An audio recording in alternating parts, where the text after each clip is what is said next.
$5 trillion. Gone. Welcome to this explainer on the dot-com bubble. Easily one of the most spectacular financial roller coasters in modern history. Let's get straight into it. So by the end of 2002, an absolutely unfathomable $5 trillion in market capitalization, which is the total value of all these companies' shares, had been completely wiped out. Just take a second to let that number sink in. $5 trillion. Today, we're going to explore exactly how this happened, what drove the sheer madness of the markets, and ultimately, what it left behind.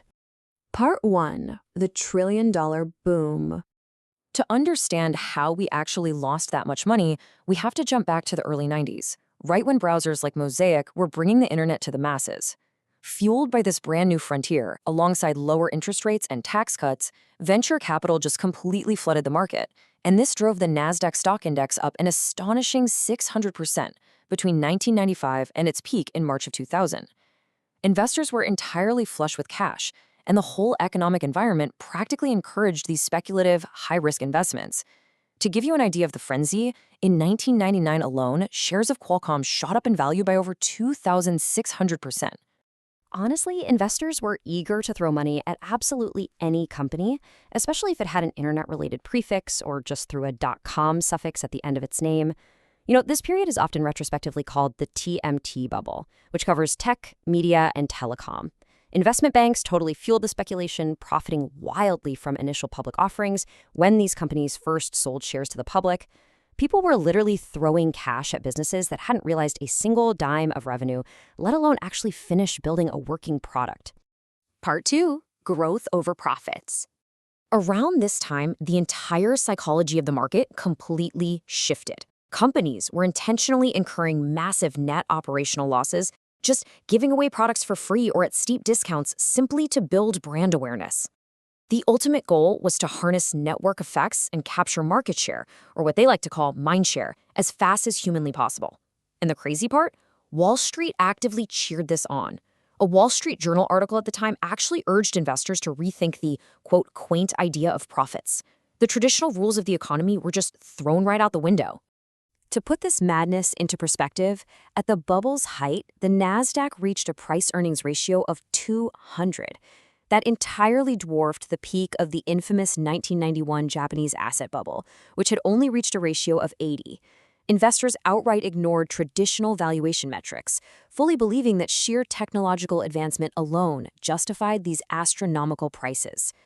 This whole growth over profits mentality created this aura of invincibility. It was marked by totally lavish spending and unprecedented personal investing by everyday retail traders. People were literally quitting their day jobs just to day trade tech stocks. Startups were throwing massive, outrageously expensive .com parties to celebrate things like basic website launches. Get this, by January 2000, up to 19 different .com companies purchased ads for the Super Bowl, spending around $2 million for just 30 seconds of airtime. Part 3. The hidden telecom bubble. Now, behind the flashy .com websites and the sock puppet mascots, there was actually a second debt-fueled bubble inflating, and this one was in the physical infrastructure of the internet. Following the Telecommunications Act of 1996, equipment companies invested over $500 billion into laying fiber optic cables, adding new switches, and building out wireless networks. And almost all of this was financed with massive amounts of debt. Local governments even funded technology infrastructure in places like Virginia's Dulles Technology Corridor just to encourage this rapid expansion.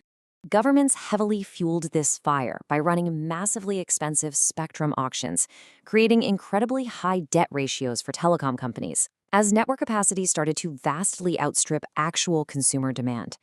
Basically, telecom executives were building infrastructure for a digital future that wouldn't arrive in full force for another 10 years. But, as we're about to see, when that financing finally dried up, those astronomical debt burdens became entirely unsustainable. Part 4. The bubble bursts. Because this highly leveraged system was incredibly fragile, the timeline of the collapse is actually pretty wild. The NASDAQ peaked on March 10th. Just 3 days later, news of a Japanese recession triggered a massive global sell-off. A week after that, Barron's published a cover story warning that internet companies were rapidly running out of cash. On that exact same day, MicroStrategy announced an accounting restatement, and its stock plunged by $140 a share in a single afternoon. Throw in a massive antitrust ruling against Microsoft, and by mid-April, panic selling ahead of tax day caused the Nasdaq to plummet 25% in just a single week. Impartially reporting here, while some attribute the bubble's burst directly to Federal Reserve Chair Alan Greenspan raising interest rates multiple times during this exact window, critics like economist Paul Krugman argue the Fed just failed to curb the enthusiasm early on. Krugman suggests the Fed didn't act to stop the bubble in its tracks, but merely waited around to clean up the mess after the fact. Regardless of the specific catalyst, the era of easy money was officially over. Part 5. Scandals and bankruptcies. Once that venture capital evaporated, survival was measured entirely by a company's burn rate, basically how fast they bled through their remaining cash. The whole landscape just became a graveyard of hyped startups. You had places like Pets.com folding only 9 months after their IPO. But the crash wasn't just about failed business models. Investor trust was utterly shattered by massive corporate fraud. Major telecom and energy players like Enron, WorldCom, and Adelphia were exposed for horrific accounting practices. This led to some of the largest bankruptcies in history and sent several high-profile executives straight to prison. And even the companies with actual real revenues that ultimately survived the crash, like Cisco and Amazon, well, they saw massive portions of their market capitalization just vanish overnight. Cisco, which was literally one of the foundational builders of the internet's plumbing, saw its stock value drop by a staggering 80%. The panic didn't discriminate between the fraudulent companies, the foolish ones, or the fundamentally sound ones. It was a complete bloodbath.